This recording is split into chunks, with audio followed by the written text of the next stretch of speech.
سلام به دوستان عزیزم. انشاءالله که حال دلتون کوک باشه. میخوام درباره نذر نمک بهتون بگم. اگر نمک نذر کنی هر حاجت محالی داری بهش میرسی. نذر نمک تا روز 40. از امروز با هم یه دونه نمک میگیریم، روش 3 بار آیت الکرسی، 100 مرتبه صلوات، 133 مرتبه میگیم یا ابوالفضل، 100 مرتبه میگیم یا حسین. نمک رو نگه میداریم روز 40. باهاش غذا میپزی، پخش میکنی بیرون. اگر نتونستی غذا بپزی، وسطت نرسید یا نتونستی همین نمک رو تو خونه غذا بپز، باهاش بده اعضای خانواده بخورن.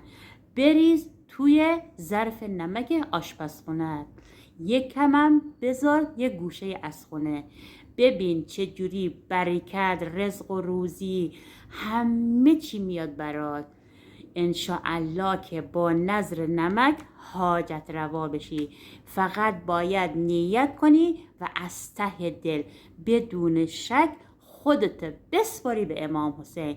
امام حسین دست رد به سینت نمیزنه و با نذر نمک انشاءالله که حاجت روا بشی. اگر جوون دم بخت داری، اگر بچه نداری، اگر مستاجری، اگر مریض داری، اگر جوونت به حرفت گوش نمیده، اگه همسرت باهات بده، حرفتو گوش نمیده، هر چی میگی حرفتو گوش نمیده، یک بار نذر نمک رو امتحان کن. انشاءالله که آقا امام حسین حاجت دلتو بده، حاجت روا بشی. نذر صلوات تا روز 40 با هم میخوایم نذر کنیم. هر حاجتی داری، هر مشکلی داری، هر گرفتاری داری، هر گره کوری داری، تا حالا هر چی نذر کردی، هر چی نیت کردی، هر چی ذکر گفتی، توسل کردی، چله گرفتی، نشد، یه بار با نذر صلوات تا روز 40 با من همراه شو. ببین چجوری حاجت روا میشی. انشاءالله در صورتی که از ته دل و شک نکنی. روزی 100 مرتبه صلوات میفرستی تا روز 40 با تسبیح. انشاءالله که آقا امام حسین حاجت روات کنه. روز 40 که شد 100 تا صلوات فرستادی، 100 مرتبه میگی یا ابا عبدالله الحسین.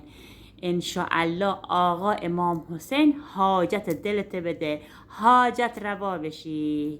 اونایی که تو خونه مشکل دارن با همسراشون، بگو مگو دارن، گرفتاری دارن، حرف همو گوش نمیدن، همیشه با هم قهرن، همیشه سر یه چیز کوچولو با هم مرافعه میکنن، دعوا میکنن، میخوام یه ذکری یادتون بدم که آب رو آتیشه.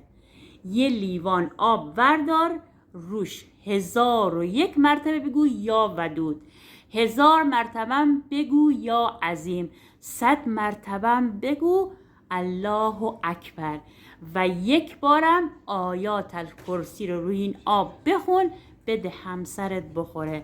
همسرت از این رو به اون رو میشه. انشاءالله که انجام بدی و بیای بگی آمنه خانم این کار رو انجام دادم، همسرم از این رو به اون رو شد، با هم خوب شد. بیشتر دوستان میگن که نماز استغفار چجوریه. نماز استغفار رو بخون، هم این دنیا هم اون دنیا در آرامش باشی. نماز استغفار برای برکت، برای رزق و روزی، برای عاقبت به خیری، برای اینکه مریض داری شفا پیدا کنه، برای اینکه مشتری بیاد تو مغازت. حتما نماز استغفار رو بخون. باورتون نمیشه، من هم ظهر میخونم هم عصر دوستان، هم صبح. انقدر شیرین این نماز، انقدر راحت نگو. شما هم یک بار امتحان کن. طریقه خوندنش 2 رکعت نماز استغفار میخوانم قربتن الله. هر نیتی داری.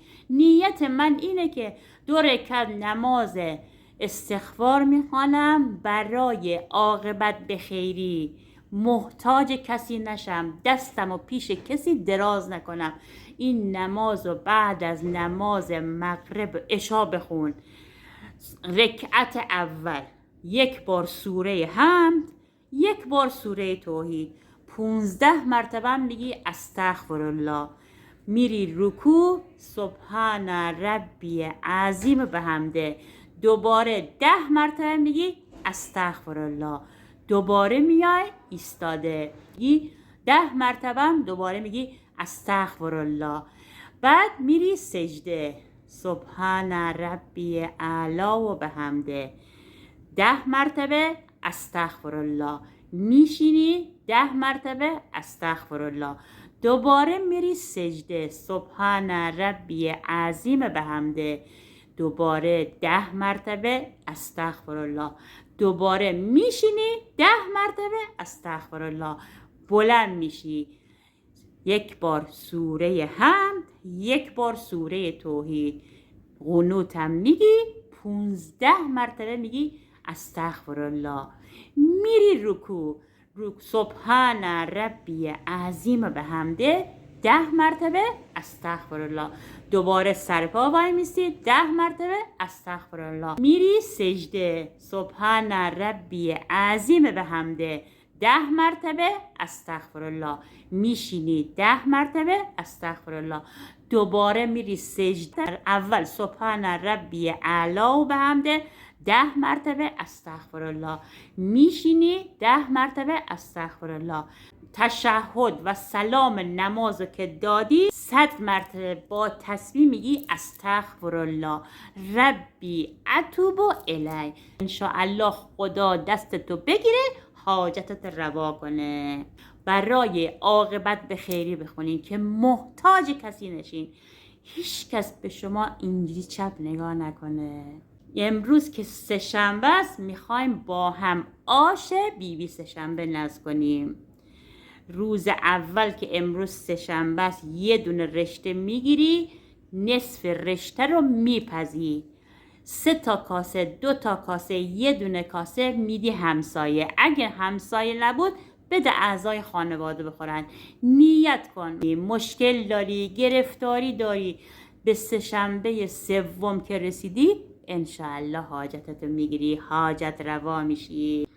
ذکر قرعه کشی، بیشتر دوستان میگن ما قرعه کشی داریم به اسممون در نمیاد، چیکار کنیم؟ موقعی که میخوای بری قرعه کشی 100 مرتبه بگو یا مسبب الاسباب و 11 مرتبه هم سوره قدر رو بخون، 3 مرتبه هم آیت الکرسی رو بخون. انشاءالله اگه صلاحت باشه خدا بخواد به اسمت در میاد قرعه کشی. هر چیزی تو خونه گم کردی، هر چی میگردی پیدا نمیشه، یه روسری وردار گره بزن، بعد 100 مرتبه بگو یا دلیل المتحیرین، 100 مرتبه هم بگو الله نور النازل و 11 مرتبه هم سوره ضحی رو بخون. انشاءالله سوره ضحی رو خوندی تموم شد یا نصفش مونده تموم بشه، پیدا میشه چیز گم شدهت. نظر آیات الکرسی، وای که چقدر این آیات الکرسی حاجت میده، حاجت رواز میکنه. نمیدونی که چقدر ذکر آیت الکرسی خوبه، معجزه میکنه براتون. کافیه که صبح از خواب بیدار شدی 1 بار آیت الکرسی رو بخونی، داری کار میکنی 1 بار آیت الکرسی رو بخون، داری از خونه میری بیرون 1 بار آیت الکرسی بخون، داری میای خونه 1 بار آیت الکرسی بخون، نمازتو خوندی 1 مرتبه آیت الکرسی بخون، داری میخوابی 1 مرتبه بخون.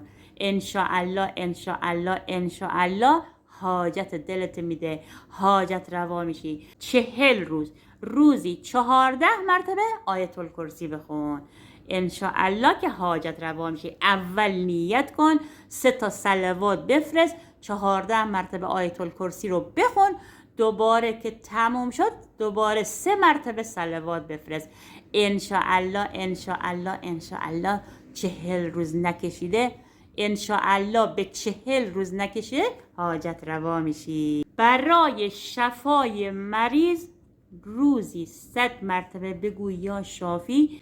برای رزق و روزی فراوون 100 مرتبه بگو یا رزاق. برای گره های سخت و باز نمیشه 100 مرتبه بگو یا فتاح.